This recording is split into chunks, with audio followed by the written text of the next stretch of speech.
Well, hello and good morning, everybody. It is morning here, Sunday morning. I woke up and it's, believe it or not, already raining outside. We're going to have a serious lap steel lesson today, and I'm going to be pretty sure that 99% of y'all already by now has a looper. We're going to be using the looper, and we're going to show you some ways to practice. This is great, especially for beginners. And I'm tuned up in an open E today. Same tuning I've always used, and there's a reason for it, because the bottom and the top string is the same as the bottom and the top string on my guitar, and I know where the chords are by moving the moving chords on the guitar, so it comes easy to me that the moving chords on the guitar is the same moving chords as on the lap steel. And if you'd like me to go over that with you sometime, let me know in the comment and show you a demonstration of what I'm talking about. But back to practice and time. Everybody, I don't know what's wrong with people. Everybody's in such a hurry today. I went to town yesterday, like I got run over twice, running the speed limit. Passed me on a hill with yellow lines going straight up. I was hoping there wasn't no semi gonna pop over the hill, because sometimes when that happens and you start putting on brakes, you let the car pass you, they panic and put on brakes with you. And there you are, still side by side. And somebody's going to have to go to the ditch. Anyway, let's go move on with the lap steel lesson. I'm going to loop. I'm going to show you what we're going to loop before I start it. It's going to be an easy loop. And this is where you get to practice your scales, your slide-ins, and your slide-outs. Okay, so I'm going to play in the key of D today, so we're going to start at a C, though, and I'm going to make sure I go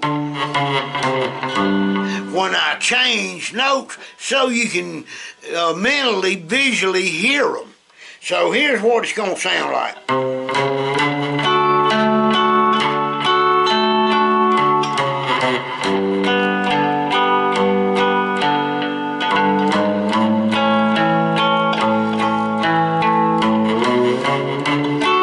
Okay, so all that is a D, a G at the 3rd fret, A at the 5th fret, and then to get back to the D on that last time, I go from an A to a B, and then to a D flat. Sounds like that. So, with further ado, and I want you to practice things like, or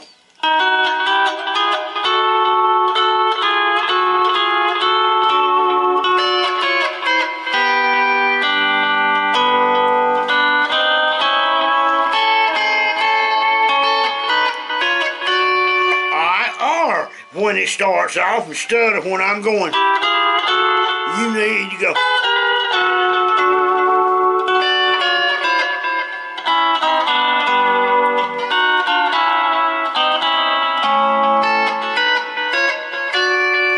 Something in that neighborhood. With further ado, here's your loop. Now, I'm not going to talk during the loop, and that way if you want to rewind the video and listen to the loop, or if you got a recorder, go ahead and record it, make it your own, and play over it a while. It's a fun, easy loop to do, but the important thing, and let me give you an idea, when I'm playing with my looper, the first note of the guitar, when I go, right there, when that pick touches that string is when my foot touches that loop and turns it on. And the last thing that you're going to hear is something like, and when I hit that last note, I cut that looper off.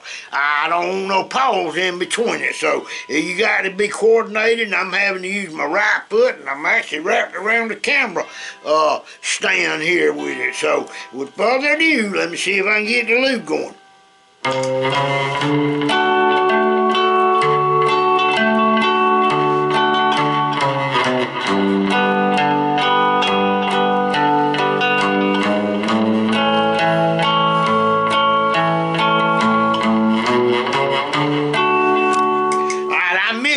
So, I'm gonna start the whole thing over. Cut that part out. Here we go. Alright, we're gonna start our loop now.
We're going to cut the loop off because you got the idea. But see, the thing is,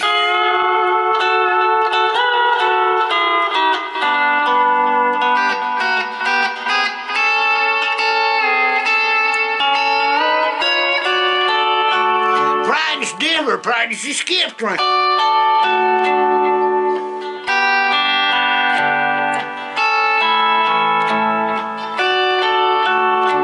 You ain't gotta play each note like I was doing.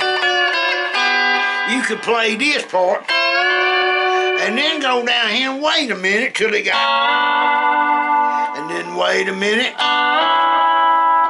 and then You don't have to play every note. Now, what I was doing when you saw me playing right,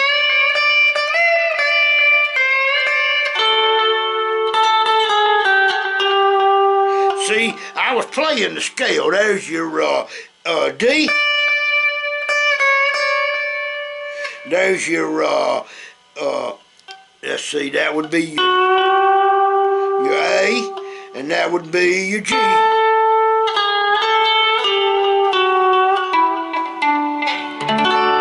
Just like the scale I showed you all over the board. If you're not familiar with that, go back a couple of videos. I went over the scales.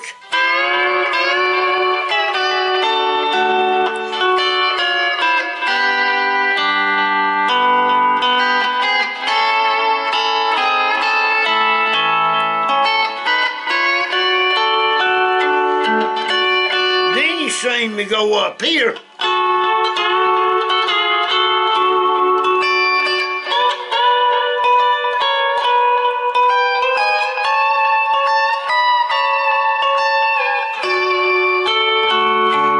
So, right here, instead of going to that G at the 3rd fret, I went to the G up here on the 15th fret.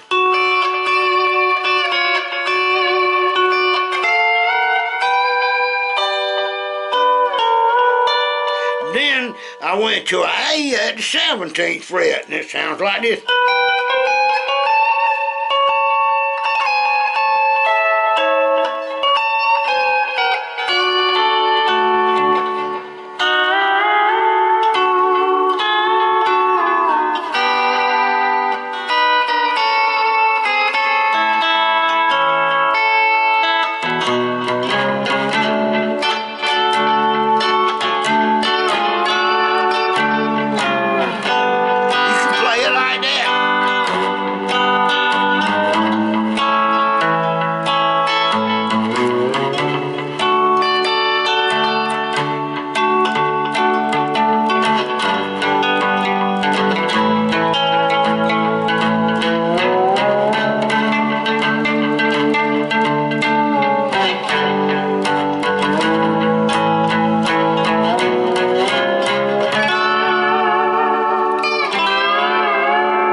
So, like I said, you got to make time. That's the problem, and I tell you, the biggest problem with your playing is not your playing.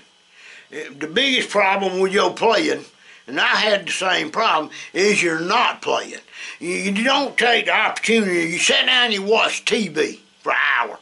You know what? That's an hour you could have been practicing your lap steel or your guitar or trumpet or saxophone, whatever instrument you're learning. And then you sit there and you watch YouTube videos about how to play. Well, you can watch 1,000,000 videos, read 1,000,000 books, and you'll never ever play the instrument till you put your hands on it and try it. You can't learn to play an instrument by reading a book. Now, reading a book and then practicing what you read, that's different. Watching a YouTube video like this and then going out and practicing what you just was showed, that's different. You'll start practicing longer. Use the looper. Use different chords. You don't have to use them same chords I did. Use a G. Maybe go to a B flat.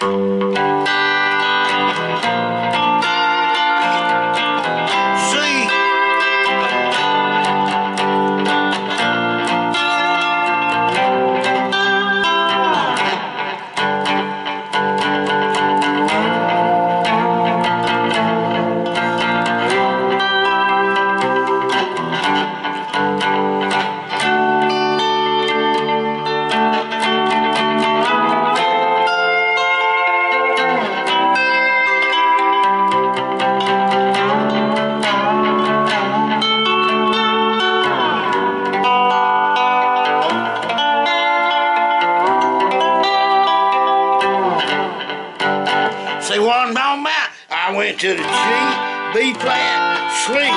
Then when you heard me do the turnaround down here, I went to a D. Then I slid up to a F. Then I went back to a C. Then I went back to the D again.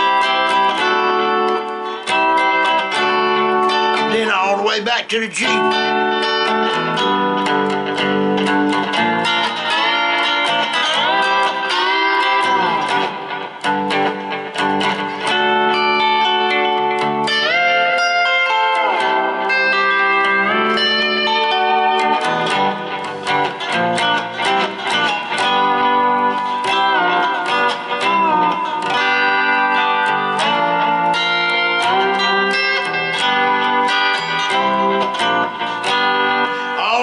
Was reversed. I went from a C, B flat, G.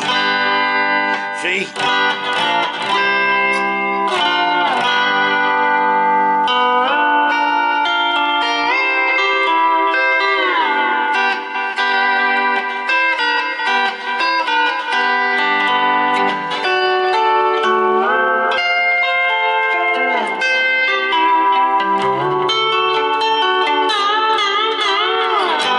That's just Southern rock, which is what I was born and raised listening to, mostly Southern rock and old school country like.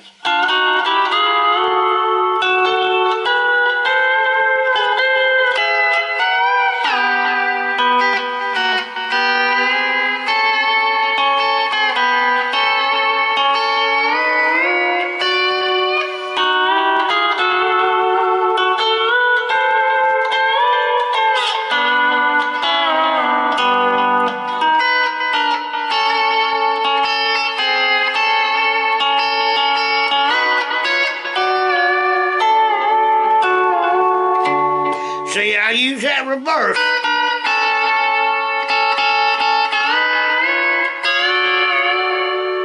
It just sounds good and it's in a lot of country songs. And instead of going, you go, just a reversal, that's all it is, but it's going to the same chord, which was A. And I started at a believe it or not, a B to get to the D. So that's 4. Then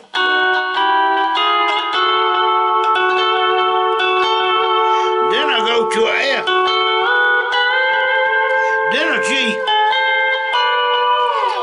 Slide down to that G.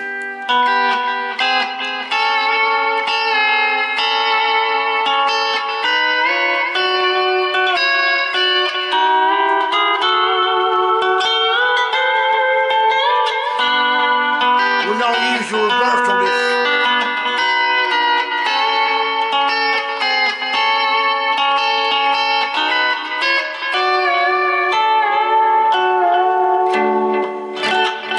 Alright, there you go. What does it take? It takes practice.